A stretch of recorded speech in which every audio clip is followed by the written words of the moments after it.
Sup y'all, welcome back to Saved by the Code. Got an informational video for y'all today. We'll be discussing the creation of the US dollar, the fractional reserve banking system, and how it compares to Bitcoin. And I'm just going to explain the two and let you decide for yourself which one makes more sense. And I'm sure that will be very clear by the end of this video. So let's just get right into it. So where does the US dollar come from? How is it created? Does it just come from thin air? Does it grow on trees? Well, it is the former. It comes out of thin air, backed by absolutely nothing, literally created by the press of a button. So the process by which this works is the government goes, hey, Fed, we need some money. The Federal Reserve is the private entity that controls all this money creation. So the government goes, hey, Fed, we need X amount of dollars. Let's say $1 trillion.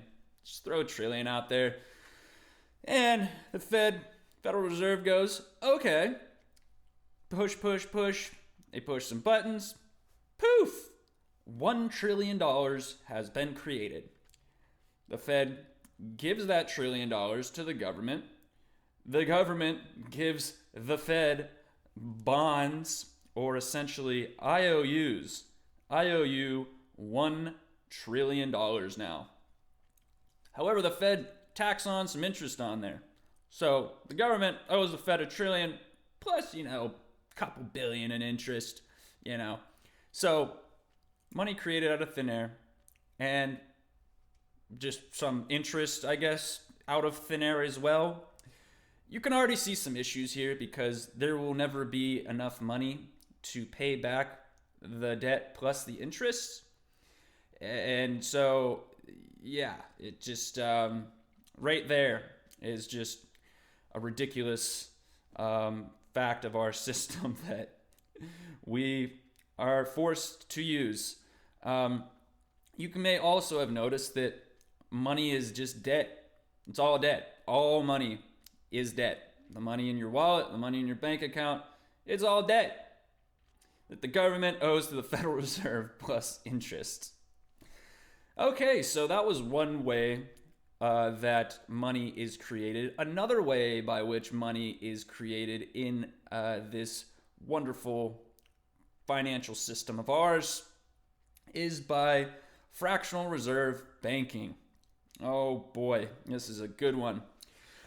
So basically what fractional reserve banking is, I'll just kind of explain a scenario. So let's say Bob goes out and does some work for his friend, and his friend gives him $1,000 for doing that work. And Bob's thinking, I don't want to have this money in my wallet. I'd rather put it in a bank. And so Bob starts skipping down the street. He's whistling Dixie. He just can't. The sun's shining. The birds are chirping. He's skipping down to his bank. He just can't wait to get there because he trusts his bank so much. He just can't wait to put his money with his trusted institution. So Bob's skipping down the street. He skips in the doors and he sees his favorite banker, Bill. Banker Bill. We'll call him Bankster Bill because they're more like gangsters. Bankster Bill goes, hey there, Bob, how are you? And Bob goes, oh, I'm just swell, Bill. I got some cash for you. Bob hands over the $1,000 to Bill. Bill takes it from him with a big old smile on his face. And he goes, well, thank you, Bob. You can know your money's safe with us. You can rest assured. And Bob goes, all righty, Bill, I'll see you later. Bob skips out, whistling Dixie, birds chirping, sunshine, and he's happy as can be because his money is safe with his trusted banking institution. Bill, Bankster Bill, takes that money and he, puts it in the safe, okay? $1,000 Bob just gave him. What fractional reserve banking enables banks to do legally is lend out a portion of that money, up to 90% of that money, out to whomever they want and charge interest on that, making money off of the depositor's money. So let's say Alice wants a loan.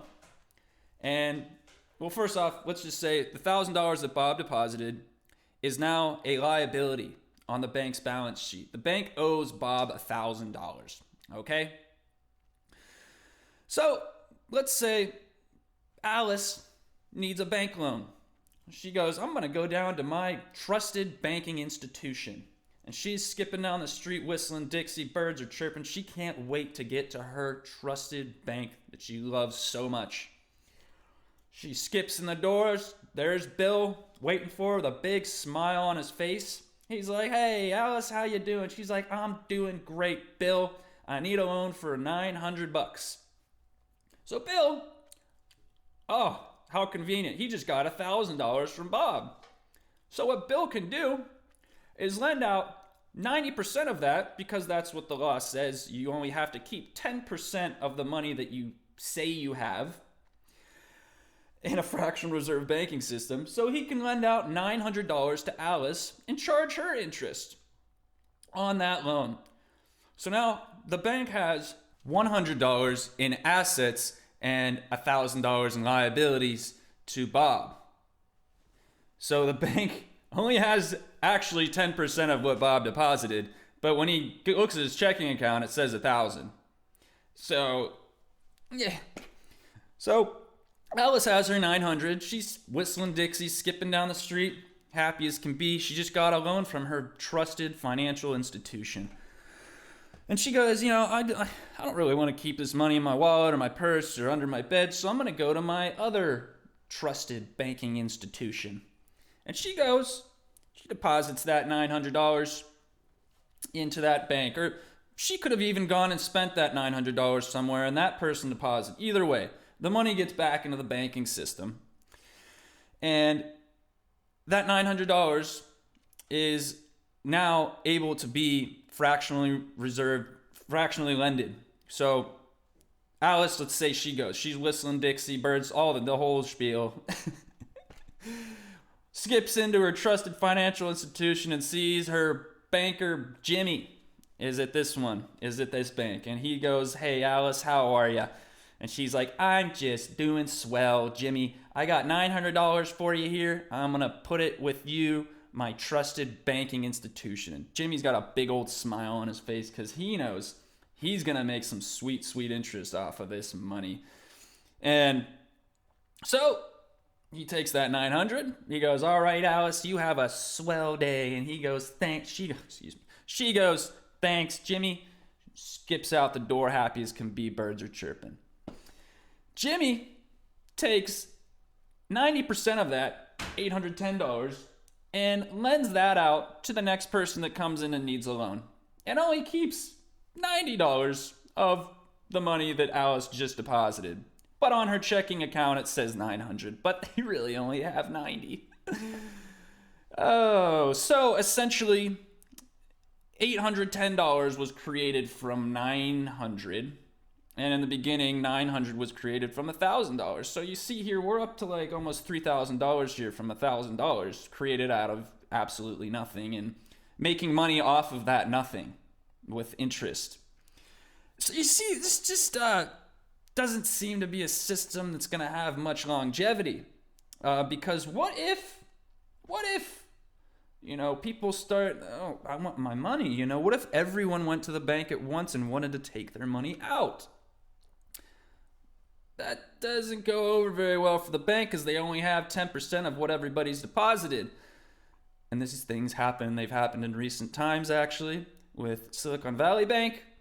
It's called a bank run. And this is literally how the system works. It is insanity, and it's only designed to enrich a few and enslave many.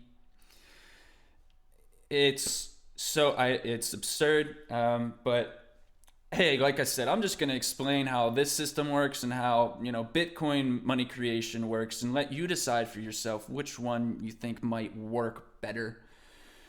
So in this fractional reserve system where you can just print money out of nothing and you only have to hold 10% and it's not backed by anything, we were taken off the gold standard in 1972 by good old Nixon.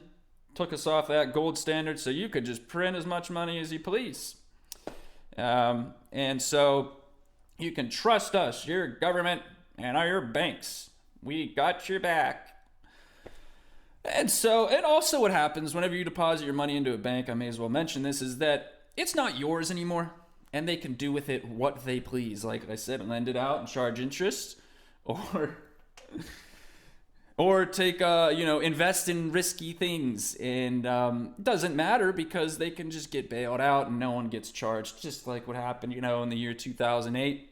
No one got charged and you had to foot the bill. And they got bailed out. Our banks for you, hard at work there. So let's enter the world of Bitcoin and let's see if you think this makes a little more sense. So where does Bitcoin come from? How do you create Bitcoin? Well, I have a video on this actually. It's what is Bitcoin? You can look back if you want to learn more about that. It's going to be way more in depth. I'm just going to go over it briefly here. However, Bitcoin is created by the process of mining. And mining is essentially a bunch of powerful computers guessing a bunch of numbers, trying to solve a very complex puzzle. And they're all competing to solve this puzzle first so that they can earn a right to add a block to the blockchain, which ultimately results in them being rewarded in Bitcoin. And so they're all racing to solve this puzzle. Whoever solves it first can earn some Bitcoin. If they add a block to they earn the right. And it's not even guaranteed. They're just getting a chance to. You increase your chances of earning that Bitcoin the more computing power you have.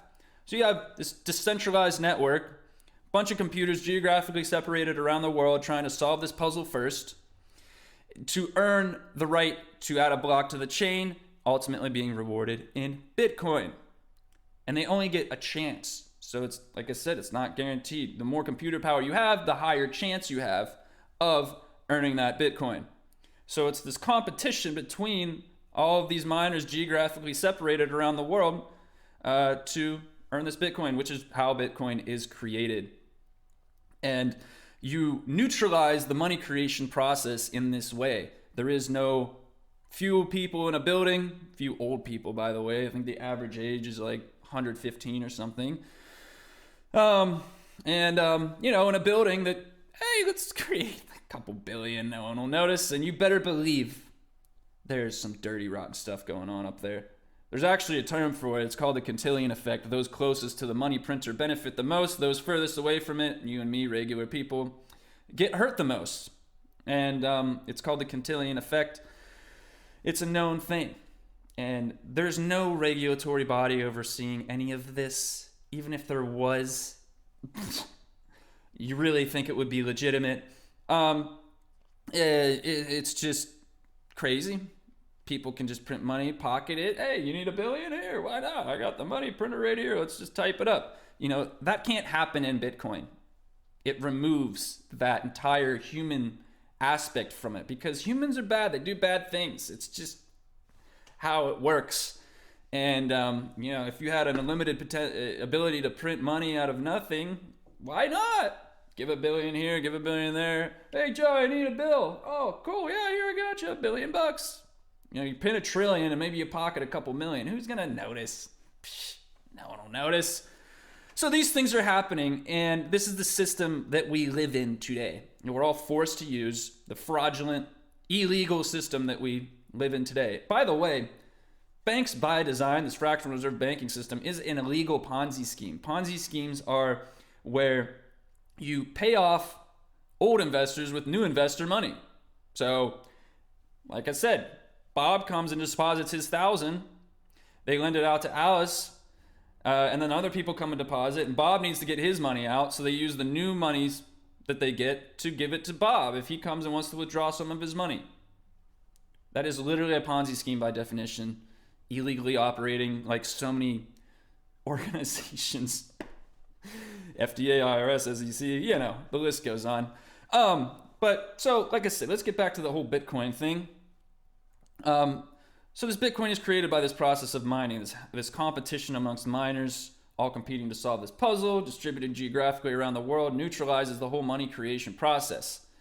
And it's like this healthy competition because the miners are all competing with each other, but they're also all securing the network, and they're also maintaining the integrity of the network, increasing the value or adding value to Bitcoin. So they all have a vested interest in increasing the value of this network because they've invested so much in these mining machines, the space to do it in, all the electricity it has to use.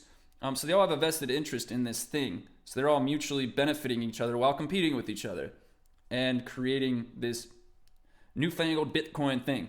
So that's a basic overview of the difference between how the US dollar is created out of thin air and how Bitcoin is created from actual electricity consumption, competition, and work. These computers are that's why it's called proof of work. That's what Bitcoin operates off of, is proof of work. These computers are working to solve this puzzle, to earn the right to get a chance to mine that Bitcoin.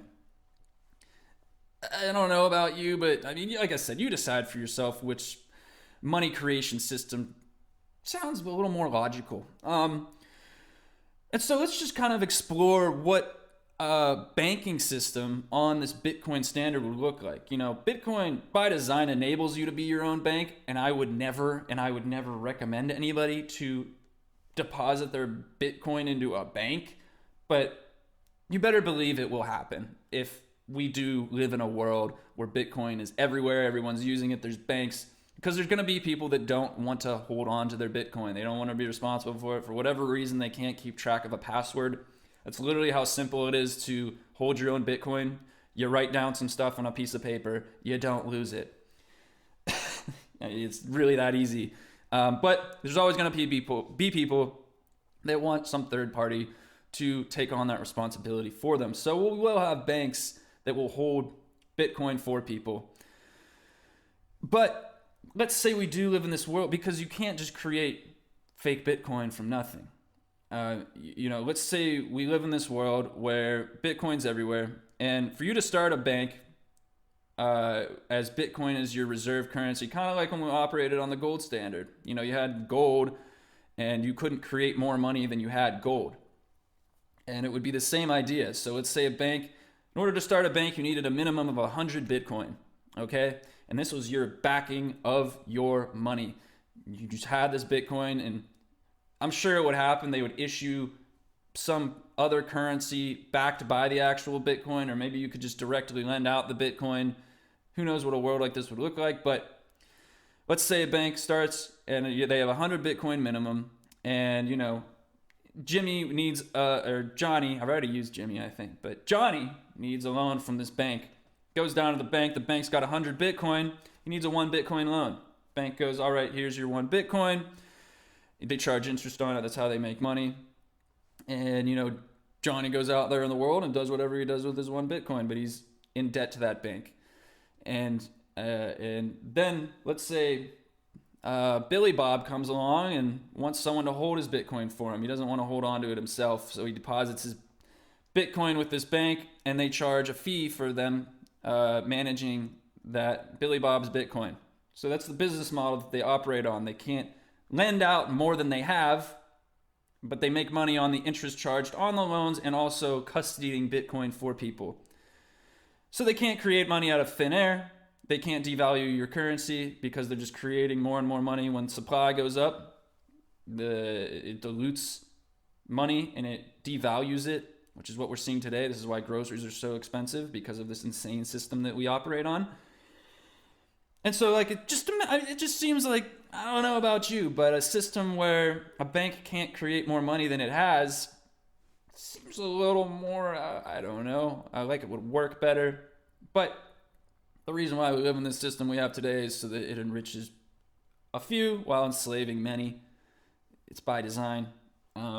It doesn't work, as you can see. Banks collapsing, stuff's super expensive. The US dollar is going down, losing so much dominance, it's nuts. And I would just love to see a world where Bitcoin was the underlying reserve currency for everything, just to see how that would play out, because you can't create fake Bitcoin. You can't. If you tried as a bank to like issue, and you better believe fraudulent stuff would happen no matter what. That's what humans do. maybe they would try to issue you fake Bitcoin, but you'd go and try to spend that and it wouldn't be accepted by the network, and you would know in the first transaction you tried to do. So, I mean, you wouldn't be able to do that. It wouldn't last very long for that bank. So the fraudulent activity, I feel like, would be reduced significantly. I'm sure it would still happen somehow, some way. But it would be reduced significantly because you can't create fake Bitcoin. You cannot counterfeit it. And you also have the blockchain, which is an unchangeable ledger record of transactions that anybody can view at any time. So if the bank tried to do that to you, you would just go to court. That's what the legal system's for. Go, look at this. They didn't give me real Bitcoin. Look at the blockchain. The truth is right there. Blockchain tells all. It's a beautiful thing. So that's pretty much it for this video. I hope you enjoyed. Like I said, decide for yourself which system sounds a little more, like it would work better. The insane fractional reserve banking system that we live in today and are forced to use doesn't work. Look around you. And the way in which US dollars are created out of thin air by pressing some buttons and interest charged on that thin air, so you can't even pay back everything. It's insanity. And we need to try something new. So hope y'all enjoyed. And until next time, I bid you farewell on your cryptocurrency journey.